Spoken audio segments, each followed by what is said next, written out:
জোর করে কোনো কিছু আদায় করতে নেই। বন্ধুত্ব, ভালোবাসা, সম্মান, কারোর প্রতি কারোর নাছুর বান্দা টান, এইগুলো ভীষণভাবে ভেতর থেকে আসে। শেষ মুহূর্তে কেউ প্ল্যানে ইনক্লুড করলে বুঝবেন আপনাকে অপশনে রাখা হয়েছে। বেশ কয়েকবার ফোনটা কেটে দিলে বুঝতে হবে ওপারের মানুষটা আপনাকে আর চাইছে না। চোখের জল অস্বীকার করে কেউ হাত ছেড়ে এগিয়ে যেতে চাইলে তাকে যেতে দিন। আপনার প্রয়োজন তার কাছে ততটুকুই।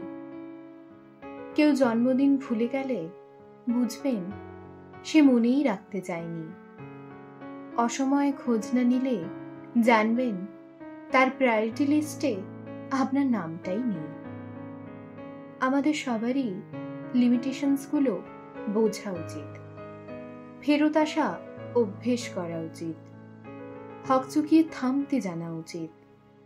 যে বা যারা কদর করছে না তাদের মন দরজার চৌকাঠে মাথা ঠেস দিয়ে ঠায় দাঁড়িয়ে থাকার প্রয়োজন নেই, এবং সত্যিই নেই।